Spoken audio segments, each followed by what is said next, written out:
Many of the toughest decisions about healthcare involve the end of life, and a survey shows many family members find the results of those decisions very frustrating.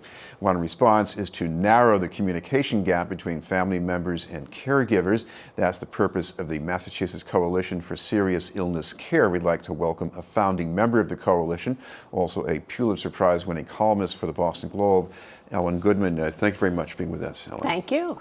First of all, this was a very personal thing for you at the outset. So talk about what got you started. Well, I became interested in the whole question of end-of-life wishes, whether they were expressed and respected during the time when my mother was dying, and then when she died, and I was faced with a kind of cascading number of decisions for which I was totally unprepared. My mother and I had talked about absolutely everything, except one thing, which is how she wanted to live at the end of her life, the care she wanted and the care that she didn't want.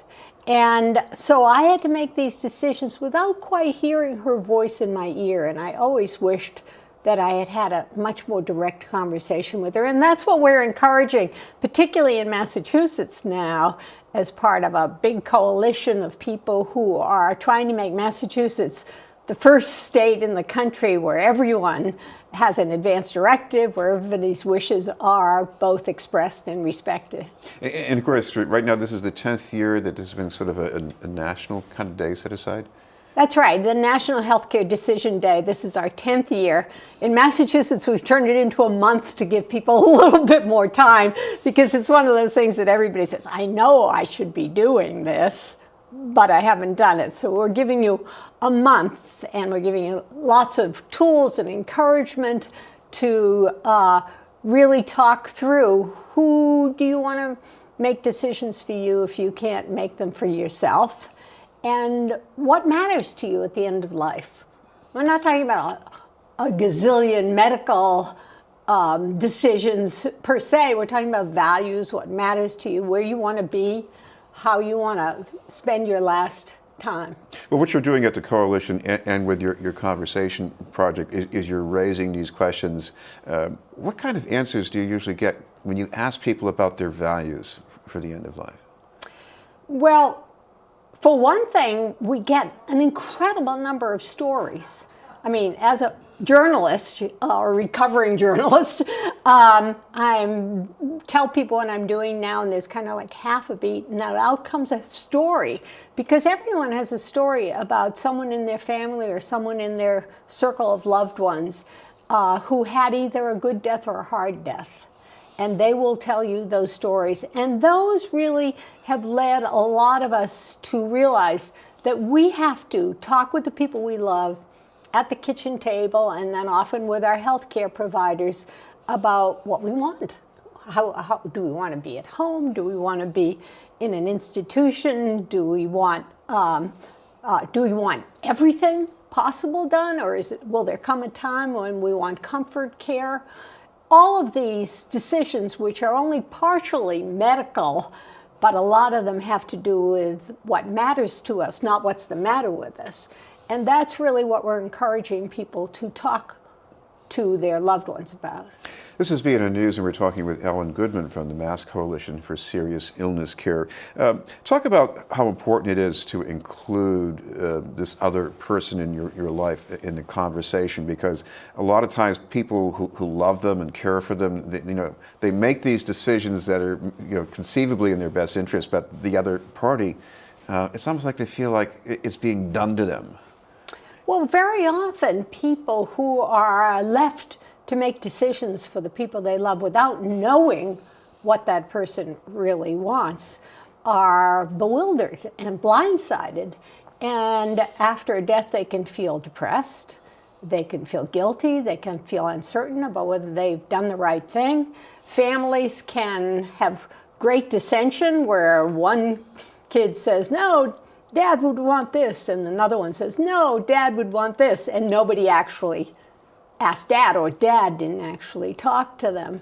So it's a matter of family unity. It's a gift to your family to tell them what it is that you would want. The threshold that people have to get over is starting those conversations. And that's really some of the tips and tools that at the Conversation Project we give people. And it's also very much part of what we're trying to do, which is to make these conversations a normal part of life, whether doctors start them with people when they're 18 or when they're 65, to make it a normal part of our conversation, of our life. Once you've had some of these conversations, I guess it's also important to document them. Why is that important? It's very important to have an advanced care plan, to have a healthcare proxy, and to have those conversations, all three. Because if you haven't, when you go into the hospital, it will be left perhaps in the hands of a medical person who you may never have met, maybe the ICU doctor, maybe the emergency technician. We don't know.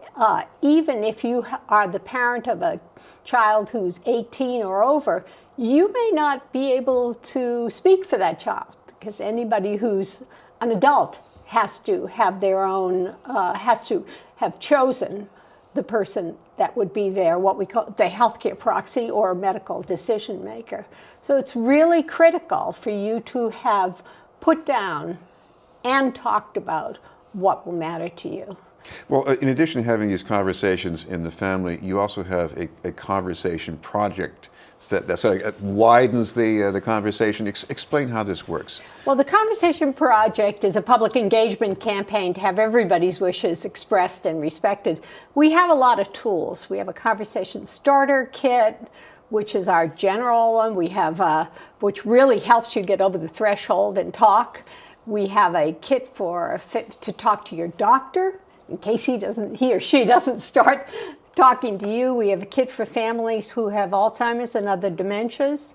And we also have a kit for how to choose a healthcare proxy and how to be one. Because very often, first of all, a lot of people don't even know what a proxy is, a medical decision maker. You make decisions on behalf of this other That's person right. in your family. But second of all, you don't always know who to choose. You may think at the spur of the moment it should be your spouse or your eldest child, but really it has to be a person who can speak for you and who understands what you are talking about. And so we lead you down that path.